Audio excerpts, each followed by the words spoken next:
Hello, and welcome to the Future Christian Podcast, your source for insights and ideas into what it means to live as a follower of Jesus in the 21st century. At the Future Christian Podcast, we talk to pastors, authors, and other faith leaders for helpful advice and practical wisdom to help you and your community of faith walk boldly into the future. Here's your host, Lauren Richmond Jr.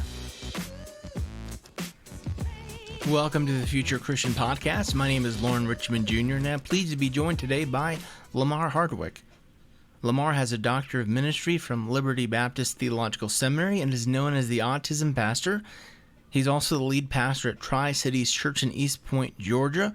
He is the author of Epic Church and the best-selling I Am Strong, The Life and Journey of an Autistic Pastor. In 2014, after years of silently struggling with social anxiety and sensory processing disorder, along with a host of other significant issues, Hardwick was diagnosed with autism spectrum disorder at the age of 36. He now provides workshops, seminars, and consults with local churches and faith-based organizations on creating environments for people with autism. He also provides mentoring services for teens and young adults on the autism spectrum.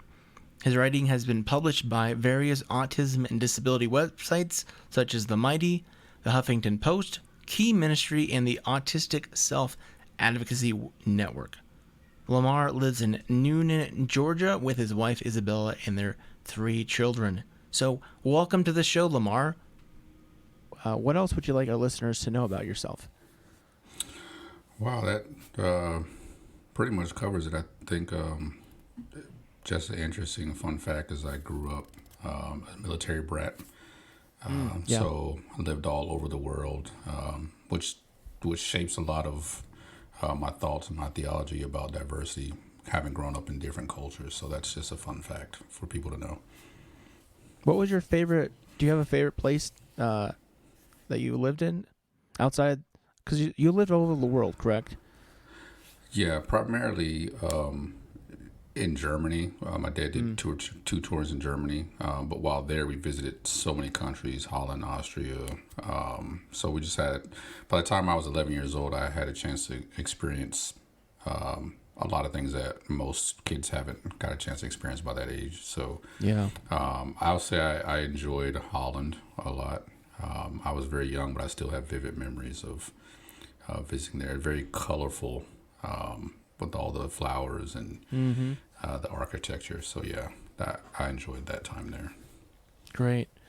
Talk about, share what you will about your kind of journey of faith, how you came to faith and what that looks like today. Yeah, so I grew up what's known as a PK for your listeners. That's a preacher's kid or pastor's kid. Yeah. So my dad, I always say that there's 2 things that really shaped my life. One was my father was a military man, and the second was he was a minister. Mm-hmm. So from a very early age, we learned to be able to give our lives over to something greater than ourselves, as he was serving the country, but also serving as a pastor. So, I always had that sense that there was something greater to give my life to. But, like most preacher's kids, you sort of get an age where you start to resist it a little bit because you spend a lot of time in church. Mm-hmm. And so, my journey of faith wasn't one where I don't remember ever having a time where I questioned God or questioned Jesus or their existence. I think it wasn't until my late teenage years where I started to feel like there was some application to all the things I had learned to how I could actually live my life. So that journey was one of always knowing and sort of believing. I just grew up that way, to being able to actually see how does this impact my life. And that hit right around the age of 18, 19, when I was in college. Mm-hmm. I don't remember reading this in the book, but how did you have like a call to ministry, or when did you sense the desire to go into full-time ministry? Yeah, that's a great question, actually. And I don't know that it's in the book. I think it's in my first book, maybe. But yeah, so right around that time, when I said I started to get a sense of how my faith actually applied to real life, about 18 or 19, it's around the time I started sensing a quote unquote call. And it's a really long story. I'll give you the short version. I was in a car accident. I can't recall if it's my freshman or sophomore year. And in that car were a bunch of people that I really cared about. And in that time, I sort of had this sense that God was, I call it my Jonah story. You know how Jonah jumped on the boat? Yeah. And the sailor's life was doing fine until Jonah got on the boat. Yeah. Right. Yeah. I kind of liken myself to Jonah. I feel like everybody would have been fine if it wasn't for me running from God. And so I sort of got this sense of this deep connection between how I lived my life and how it impacted others. And when I learned that what I do with my life has a tremendous impact on others' lives, is when I sense, okay, God may be calling me to something bigger than myself, because obviously what I do matters not just to my own life, but it matters to other people's lives. And so from that point, I started making those connections. And then I think formally, I right around the age of 21, 22, I went to the pastor of the local church I was at and said, I believe I have a call from God. So it took about 2 or 3 years to make sense of that. But it was just making a connection that, you know what, your life is bigger than you, and what you do impacts other people, and God can use that to help people. Yeah. Thanks for sharing that. Talk about a spiritual practice that has been meaningful to you, or you might recommend others. Yeah, so many. So I'm a huge, over the last couple of years, I've become huge on prayer. Not that I wasn't before. But for me, it's very much a centering practice, especially when I learned that the goal wasn't always to have a list of things I wanted God to do for me, but just an opportunity for a relationship. So for me, you know, that's one of the first things I do in the morning. And I know everybody's not a morning person, but I get up really early for some reason. But I think the way that has developed over the years, especially maybe the last 5 years, is I started the discipline of actually writing out the prayers. Interesting. Yeah, so it went from something that would just be in my head that I would be saying to things I actually wrote down. So even if you look at my phone now, or if everyone ever goes back on my social media, you'll see years of times where I'll share prayers that I've actually written. And so it for me, it's a good discipline because I can go back and reread those prayers and see where I was at during that time of my life. And sometimes I re-pray them. So that just sort of marries my discipline of prayer with my passion and gift for writing. Yeah, that's cool. That's cool. Thanks for sharing that. Speaking of your passion and gift for writing, I was talking with Lamar before we started recording and telling him that I read his book, Disability in the Church, A Vision for Diversity and Inclusion, in about 48 hours last week. I had some time I took away, and I obviously wanted to read the book in preparation for this interview, but I kind of got enraptured by, the skill of his writing, to be honest. So talk a little bit about the story, about how the book came to be, why you chose to write it, that kind of thing. Yeah, so as you said in the intro, in 2014, December of 2014, I was diagnosed on the autism spectrum. And that came after years. I tell people I always knew as a child that there were significant differences between me and other children. I started to pick up on that around age 7. So even though I had a late in life diagnosis, and that's due to a number of factors, moving a lot, not being as educated back in the early 70s, early 80s. But I knew I was like the world was in on an inside joke that I didn't understand.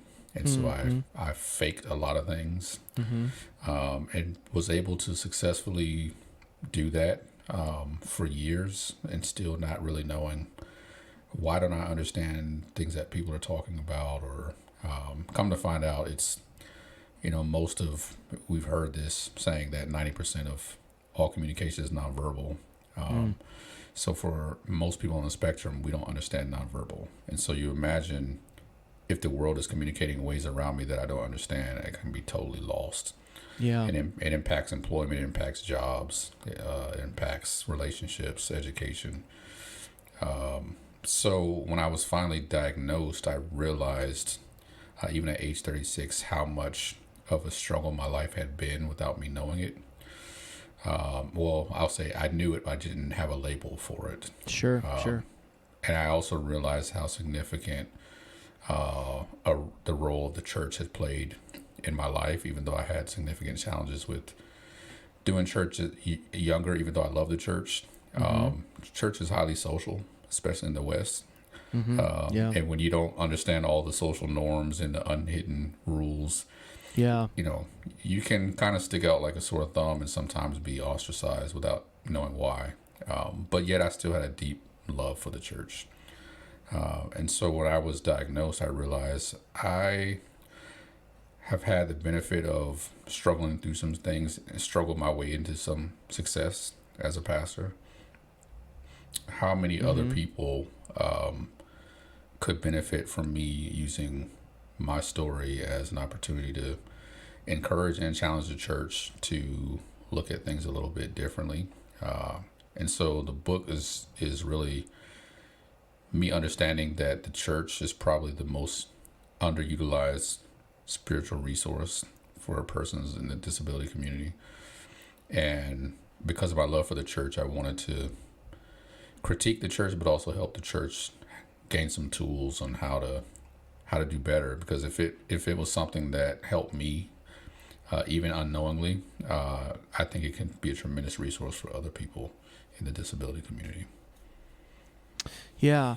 One of the things that really struck me at the beginning of the book, kind of your first beginning chapters, as I remember, is I got the sense that at least the first quarter, I don't remember exactly, was almost like a book on. It was almost like a theology of the body, it's almost if you're writing a theology of the body or a theology on disability. Can you talk more about that? Assuming my recollection, or what was the word I'm trying to think of, my take on that is correct. Yeah, it's absolutely correct. I wanted to do a couple things in the book. I wanted to have enough theology to set a foundation, and also to expose people to probably a new branch of theology that they have not been exposed to.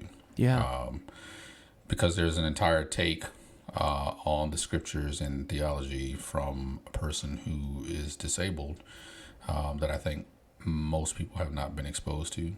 And so I wanted to have enough theology, make it academic enough to be respected by the academy, but also accessible enough to where anyone can read it, and it's not so lofty that you can't make sense of it. So, and I didn't want it to be long, so I set out to say I'm going to try to do this in under 200 pages. I think it ended up like 208, but the first half is really sort of talking about the theology, understanding, sort of returning back to a couple of core ideas. One being us all being reflectors of God's image, and understanding that disability does not have the ability to mar the image of God that's seen in people. Also, there's a lot of ecclesiology in there, trying to help us understand the church, the nature of the church. And so I have a chapter called Born This Way.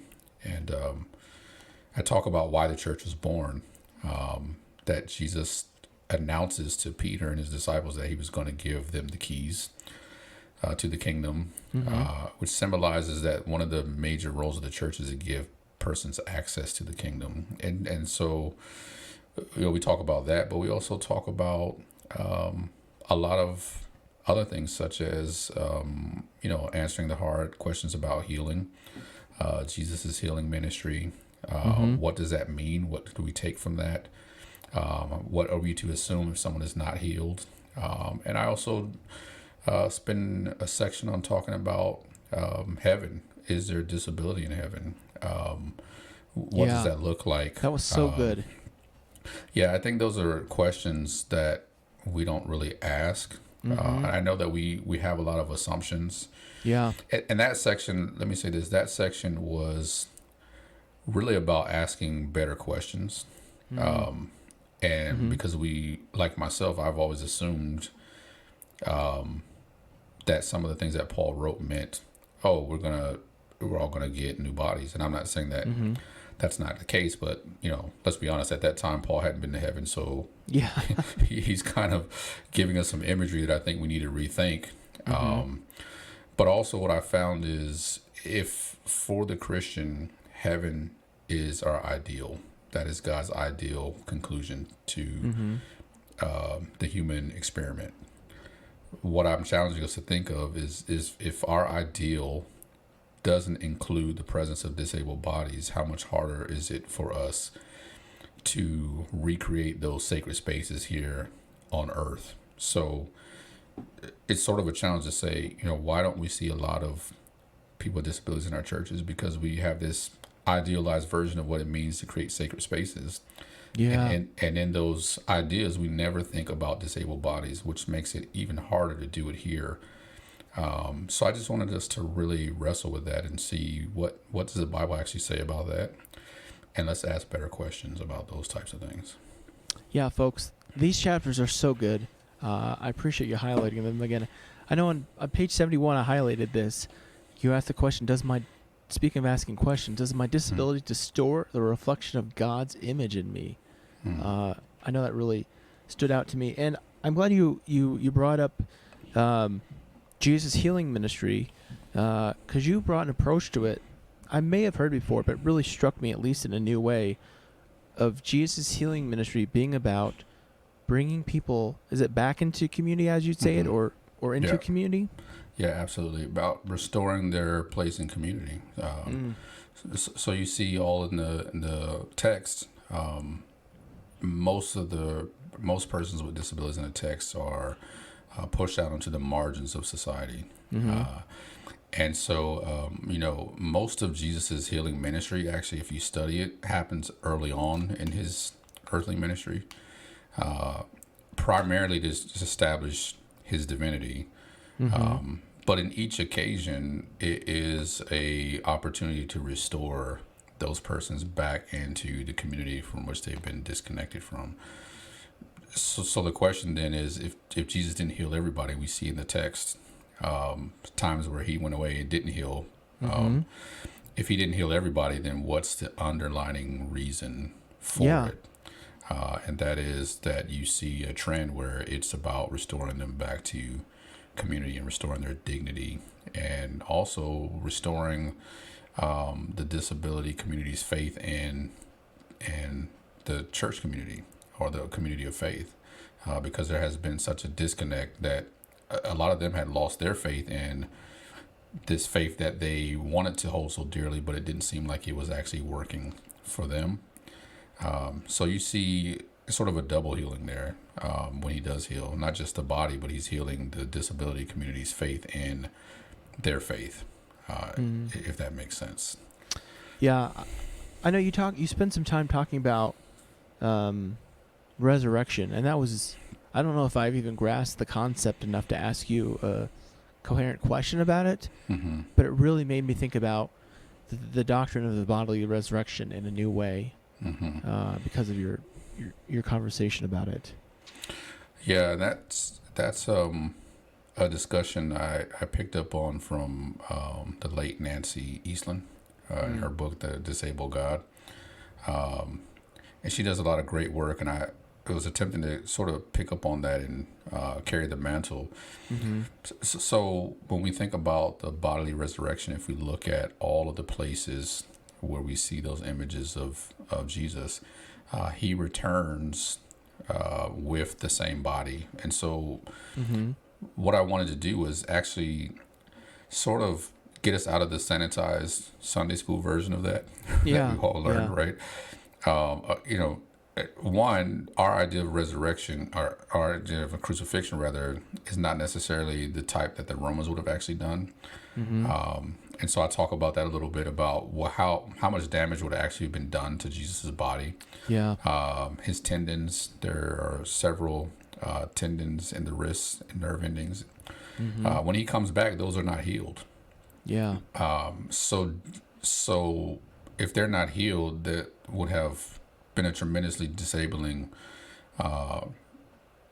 incident where, and I talk about this in the book, I've torn an Achilles tendon, and I know what it's like. I can only imagine. Yeah, and so, you don't walk around and still function the same way. We also see in Revelation where it talks about the image that John gives. It says that the lamb/lion was mortally wounded yet standing. And it's sort of this play on words where the wounds that he had were deathly wounds, yet at the same time he was still functioning. So it's sort of a nod to, these are disabling wounds that would have otherwise caused death, but because he's resurrected, and they're still, and the thing about it is they're still there. I think it has a lot to do with the early church's ideas of, you see a lot of Paul's writing where they refer to the body of Christ. And I think we have to wrestle with, what does that say about our ideas of the body, our ideas of disability, if we're looking at the fact that Jesus returned with these same disabling marks. And from there, it seems like there's a whole now movement to describe the faith as a body. You start to see that more and more in the text after the resurrection. And so I think those are things that we have to really consider. Not that I have the answers, but I think we have not been asking those questions. Yeah, when I was reading this, I was thinking about, and I don't know if this is where you're going with it, but I was thinking about how I, in my perceptions at least, American Christianity has really, maybe, I don't know how long, but in recent years, in my recent memory, been kind of elevating the importance of having a holistic faith where we honor our body as opposed to this kind of dualistic faith. And it kind of like almost re-emphasizes the importance of the bodily resurrection of Jesus, because we're going to say, like, hey, if our body matters here on earth, if we're supposed to care for our body and take care of our body, like, it makes sense that God would seek to resurrect the body too. Is that fair? Yeah, that's fair. I mean, I think that's what we see, and that's what I was discussing in some of the texts that I know, where our ideas of the new body theology come from. Yeah, where Paul talks about that. But when I study that, it doesn't actually appear that that's actually what he's talking about. He's using imagery about a tent, which is a common Hellenistic term to talk about the body, and what he seems to be talking about is an addition to, not a replacement of. And so for me, that made more sense, because now you see something is added to the body that takes away maybe the pain, the shame, and the stigma of those things that were disabling in this world, but yet the body remained the same. And we see that one of the best cases for that is Jesus. His body remained the way that it was when he was resurrected, but without all of the, and I think some of that is just the stuff that is untangled from this world that makes us ashamed of disability or makes us ashamed of suffering. I think maybe those things are removed because we're not seeing ourselves the same way. Interesting. Yeah. We're not, and I say this in the book, I think in the beginning you see one of the results of the sin in the garden is this adversarial relationship we have with our bodies. The first thing that Adam and Eve want to do is cover themselves. Yeah. Right. Yeah. And I think that's been the struggle more so than the actual physical limitations. And again, those are very real challenges. I have them myself. But I think one of the things that Paul may have been giving a nod to is that those things will go away. And it's sort of a reversal of this adversarial relationship we've had with our bodies. Yeah, really good stuff here. I have one more kind of like nerdy theological question, and then we'll go into some more practical stuff. But I really enjoyed this section of the book. So you talk about the image of of table, and that especially stood out to me because I serve in a denomination that really one of our big things is weekly communion, and the table imagery really stands out as a key part of our liturgy or worship style. Talk more about the table, the relevance to the church and to the disabled community. Yeah, so that section is talking about the Luke 14 passage about the banquet. And so I'm assuming most listeners know that Jesus was invited to this dinner party at the Pharisees' house. There they invite a man with dropsy, which would sort of be like a modern day version of congestive heart failure. He had some kind of condition that causes limbs to swell terribly. But in that party, Jesus tells a story about a party, and he talks about the servant going out and inviting people who decline the invitation to the banquet, and eventually the master in the story tells him to go out and to invite the blind, the lame, the crippled, and the poor, those who are on the margins. Primarily those who are in the disability community.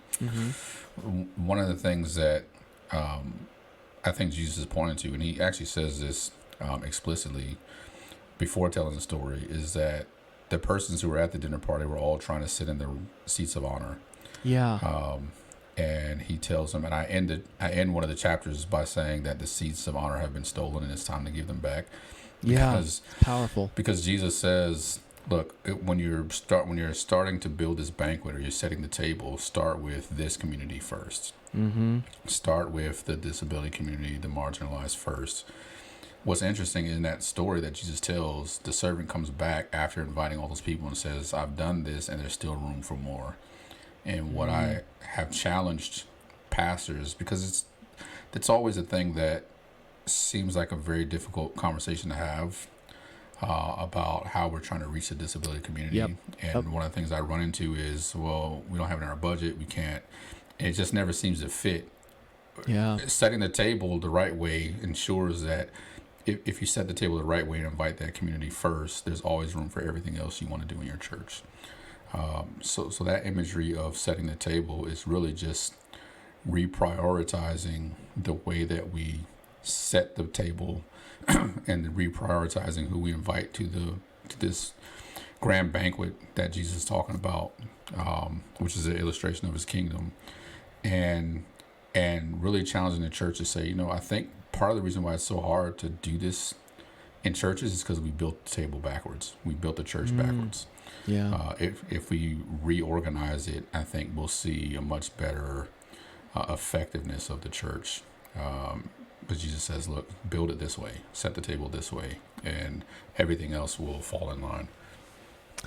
It reminds me, are you familiar with like the what am I trying to say? The object lesson, that's the word I'm looking for. Of like when you have a jar and you fill it up with big rocks and they'll say like, is it full? And people say yes, it's full. And then someone put it in pebbles and then is it full?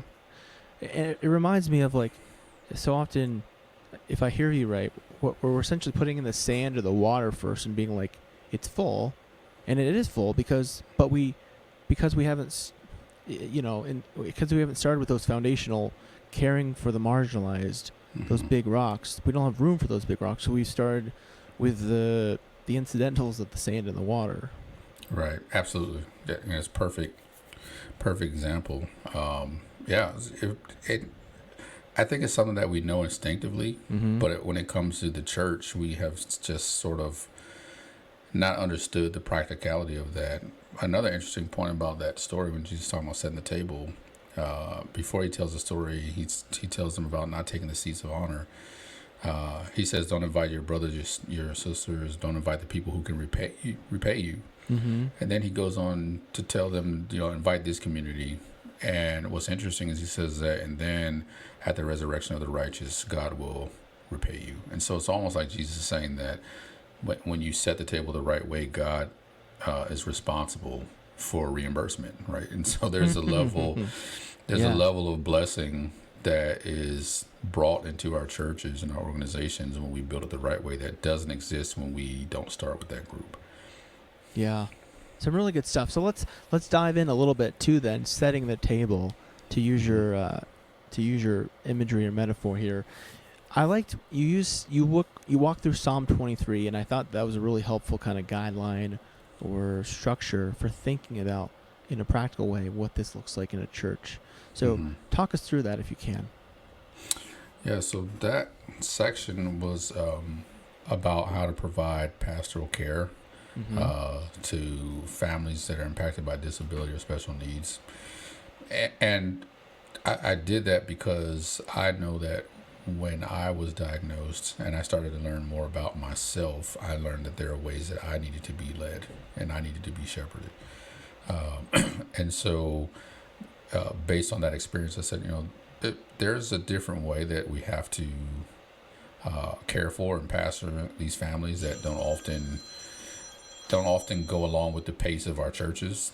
And so one of the things about the 23rd Psalm is that David does an extraordinary job of talking about how God shepherded him in a time of distress. And so David, being a shepherd, is talking about how God shepherded him in meaningful ways. So, for example, he talks about the fact that one of the things I love is that God has no speaking role in the 23rd Psalm. But yet David is acutely aware of his presence. And so one of the points I make about pastoring families that are impacted by disabilities or special needs is a lot of times as pastors and leaders, we feel the need to say something, right? Yeah. To say something, to do something, to perform in some way. But yet David says, when God shepherded me when I needed it, I was acutely aware of his presence, but God never said a word. And so it is learning how to practice a ministry of presence. And I say that because having dealt with a lot of families who either have children or teenagers or adults that they're having to constantly make doctor's appointments and, they have to be on, strategic about medication, every little part of their life. They're spending up precious cognitive energy making decisions every day. Yeah. One of the things that we don't understand as the church is because we're, especially in the West, we're so performative when it comes to our Christianity. Yep. We don't realize that sometimes the ways that we attempt to care for others is more draining because we're asking them to perform along with us. It's great. So they're having to answer questions all the time. They're having to, be available for us so that we can care for them. And so what I wanted people to understand is that, and this is probably more of an Eastern practice, is just practice of ministry of presence. I spent a few years as a hospice chaplain. Yeah. And there were times when I would go out on an on-call for an emergency and just sit with the family for hours, and we never said a word. Yeah. But it was just being present and available and not making them have to answer questions or perform or feel like they had to spend their precious cognitive energy entertaining me. Yeah. It was just to be present. So that's just one example of how the 23rd Psalm, and there are many others about, God learning, that David learns that God helps him to walk through shadowy places. And I talk about one of the shadows that is cast by death is grief. And so I use that as an analogy to talk about how to help families walk through the grief of having constant loss, not death, but loss. Yeah. Because they're losing a lot from day to day. And then I also talk about how one of the things I love about David is as a shepherd, he's talking about God shepherding him. There's a point in David's life where we learn something about him that we don't know, and that's when he shows up to fight Goliath. And he says something that I think most people miss. He says, I've been fighting lions and bears. And so we didn't know that about David. We didn't know that he was back in the wilderness fighting all of these things that nobody knew he was fighting against. And so I use that as an analogy to say one of the reasons why David is so grateful for God leading him to places of peace is because he's been fighting battles that nobody knows about. And a lot of times, families that are impacted by disabilities and special needs are fighting battles. They're fighting lions and bears in the wilderness, and nobody knows that they've been fighting those. Yeah. And so one of the ways that we can be helpful to them is to be a place of peace for them and not a place of pressure where they're trying to fit into our programs and they have to be on time, or we're closing down the children's wing at this time. Yeah. And I used to tell a former staff in my past church, I used to tell them, in the grand scheme of all things eternal, how big of a deal is it that they showed up 15 minutes late? They're fighting battles all week long through doctors and therapies and medications. The last thing they need to do is come to church and fight another battle. So we need to be a place of peace for them, because they're fighting things that we don't know that they're fighting against. So good. I was wondering if you'd had hospital chaplaincy experience, because that made me really think about. I did some CPE myself, and that was one of those kind of basic teachings they taught me, was like, so often this desire to say the right thing or to is really based on our own anxiety and managing our own anxiety, and not, as you say, asking them to perform something so that we feel better about ourselves. So good. Last thing, talk about the parable of the sower. You draw some really interesting lessons from there as well. Yeah, so that section goes into transitions to the last part of the book, where we use some practical advice and some tips. And really it's what I've discovered is the majority of what needs to happen in our churches to become more accommodating and inclusive is we need to take a look at the environments that we've created. And so the parable of the sower is a great analogy for that, because one of the things you notice is that Jesus never blames the seed. When he's talking about this sower goes out to sow the seed, he says it's the environment that is stopping the seed from growing. So what I believe, and if you tie this all together with the early parts of the book about the theology of the Imago Dei, everybody being reflectors of God's image, that disability does not distort or mar the image of God. So then the question is, why don't we often see that reflected in how we treat people? I think a lot of it is environment, because Jesus says, look, the seed is fine. A seed will always do what it's designed to do. And so for whatever level a person is dealing with disability, they still very much have a purpose, and God has a plan for their life, and they're still very much image bearers. And so if that's not accurately being reflected, it's not them. It's the environment that they're in. And so, just quickly, Jesus gives us 3 scenarios where the environments can be different. The first one, he says the seed hits the ground and it doesn't actually take root because a bird comes and steals it away. And his explanation is there's a lack of understanding. So I talk about creating an environment of learning about disability, whether it's preaching more about it, just creating an environment in our churches where it's not something that's unspoken and people are uneducated. The second one, Jesus says it hits the ground and it actually grows, but then later on when he interprets it, he says that the sun beats down on it and it withers away because it has no roots.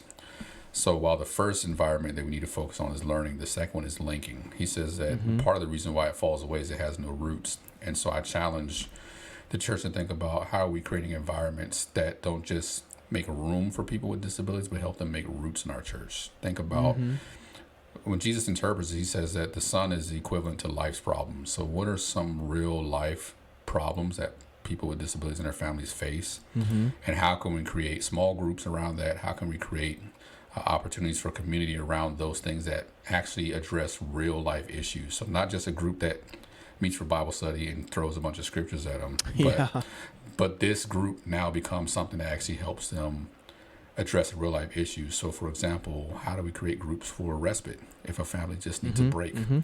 Can we have a small group that says we'll rotate, and once a month, you can go out on a date, or you can go out and Christmas shop during the holidays, and we'll take care of the kids. So these are groups that are helping with rooting people in our churches. And then the last group is, Jesus says that the seed hits the ground, it's growing, you can actually see it. The problem is it's not bearing any fruit. And he says that it's the thorns that are choking out the fruit. And there, what I say is that every person has a unique gift and that God has for them to add to the vibrancy of the church. If they're not bearing fruit, then we need to look at our systems that may be choking out the fruit that they could be bearing. It's not always them. And a lot of times in church, we get so angry with people who don't serve. And what I've learned is a lot of times it's not them, it's the way that we set things up, that is actually choking out so fruit. Good. They would be much more fruitful if we reorganize things in ways that help. And that's even very much true of persons with disabilities. They still have gifts and skills that can add to the mission and vision and values of our church. And so think about, from every area of the church, if we're doing missions, if we're doing evangelism, if we're doing anything that we do, have we made it accessible to everyone in the church so that they can find their place of fruitfulness? Sometimes our policies and our procedures and just the way that we do things are barriers. So I'll give you an example. I was consulting with a church that you talked about the table being a huge part of the liturgy at your church, which is also in my church. We do communion every week as well. I consulted with a church years ago that was doing it at night. And I said, that's fine, but you have a whole contingency of elderly people who don't see well, who will never be able to participate in one of the rituals of the church because you're choosing to do it at a time that is not convenient for them. And so you're dividing the body, and you're prohibiting them from something that is very meaningful spiritual practice for them. That's just one example. I've consulted with churches where I told them, you're going to have to turn the lights up. You can't have the rock show because you have elderly people who can't see, and they're not coming to church because they can't make their way down to their seat. They can't see. So we need to figure out, sometimes they're just unintentional barriers to people being able to participate in the full life of the church and to be fruitful. And we have to be willing to examine those practices and say, if this is stopping somebody from being fruitful in their service to Christ, then should we change the policy about that? Should we change the programming? Should we change the time? In my former church, we changed the whole summer program to accommodate one family. Wow. That had 2 children with special needs because it was a barrier for them. And so rather than say, no, this is how we do it, we said, no, we want them to be able to receive the gospel. We want them to be able to participate in the full life of the church. And so we will open up a room in the summer just for them, even though we had no other children, because we want them to be included in the full life of the church and for their life to be just as fruitful as anyone else. Wow. So it's really about environment. And I think you'll see that when we get the environments right, as Jesus says, it's not the seed's fault. The seed will do what it's designed to do if you make the soil right. Yeah, that was something that I've always heard that parable in such an individualistic context that it really kind of blew my mind to think about. I think you say in the book something like the seed is not responsible for growth or something to that extent. Like the seed's going to do what the seed's going to do, you say. But this communal nature of that parable, I thought, was a beautiful telling of the parable.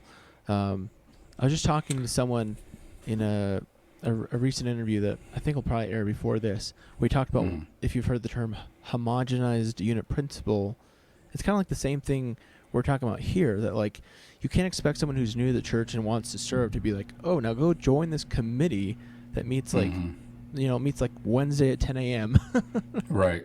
Right. Yeah. Yeah. Yeah. And I love the parable because you talk about the communal aspect. One of the things that sort of tipped me off of that is that it's beautiful because a lot of parables that Jesus tells, he tells parables and he uses people, right? And it's our human nature to want to identify with the hero of the story. So if it's a prodigal son or if we're identifying, but the parable of the sower is not about people, it's about process. The sower scatters the seed and then he exits stage left and he's not even a part of the story anymore. Then the focus is on the process. How do we get the seed to produce? So what Jesus does is he takes away our ability to make it about us because there's no person to identify with. It's so about the process of helping people grow and to be fruitful. So then if it's not about us, it's about the community and how do we create an environment where everybody can flourish and be fruitful in their service to God. I'm writing this down, folks. It's so good.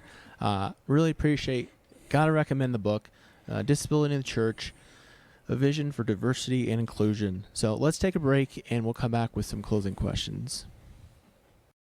All right, we're back with Lamar Hardwick and great conversation. Really enjoyed it. Appreciate the book.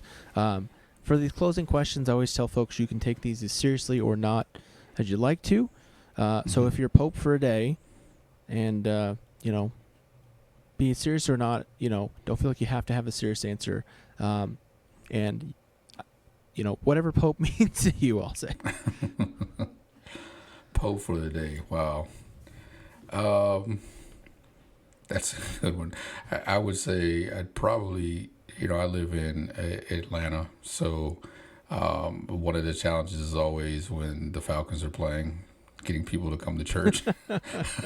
Yeah. So if I were Pope for the day, I'd figure out a way to fix that schedule so that people can enjoy both, so that I'm not seeing half my church on TV. Yeah, I live in I live in Denver, and those 11 a.m. Mountain Standard Time starts are brutal. Yeah. So yeah. A theologian or historical Christian figure you'd want to meet or bring back to life. Wow, so many. I would probably say the Apostle Paul. Only because I honestly think, and this is a joke, but I think when we get to heaven, Paul's going to run up to most of us preachers and say, "Is that what I really meant?" Because we tend to take his words and make up things. And so, I'm just very interested in, what did you really mean by that? Because, we tend to make up our own interpretation of that. What do you think history will remember from this current time and place? Wow. I think in light of a lot of what happened last year, like the pandemic and a lot of things that we saw, in the country, I think right now history, looking back, is going to say that we were given a window to really a mirror and a window to reflect on who we are as people, who we are as the church, some of the ways that we've fallen short, but then also a window into how we can make a lot of things right. And so I was saying this to someone the other day, I think we have a 2 to 3 year window where we're going to be able to really say, okay, there's a lot of things that we've gotten wrong as a church. And I feel like this is an opportunity for us to pivot and get a lot of those things right. That's good. Mirror and a window. What are your hopes? What do you hope for the future of Christianity? Wow, man, I hope that discussions like this, particularly with disability and other marginalized groups, and I would say this maybe in the West because I haven't spent Sure. much time in the East. I know we practice a different brand of Christianity sometimes here, but my hope is that what really take a hard look at what's in the text and look at the life of Jesus and the people that he spent his life serving and gave his life to save, and become far more serious about doing the work that he did, more so than building up grand institutions that, for a while have done well. I think the pandemic has exposed a lot of gaps that we have had in the church. And so I'm hopeful that, we'll be able to get those things right. Yeah. Well, where can people find out more about you? Yeah, so the best way is my website, which is autismpastor.com. Again, autismpastor.com. On there, you can read, past blogs and articles, even links to articles from national publications that I've done. You can find the links to my books. So just about everything that you need to know. My social media is on there as well. So that's the best way to find out what I'm doing and where you can connect with me. Well, thanks again for your time. Really enjoyed the conversation. Again, really enjoyed the book. Recommend. This is not a video podcast, so I'm showing it to the camera, but Disability in the Church. Thanks again for your time, and may God's peace be with you. Thank you so much. I enjoyed it. Thanks for joining us on the Future Christian Podcast. The Future Christian Podcast is produced by Torn Curtain Arts in partnership with Resonate Media.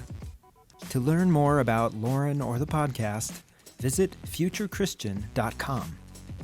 If you've enjoyed the show and you think it would be valuable for others to hear, subscribe to the podcast and leave a review. That really helps more people find us. Thanks again, and go in peace.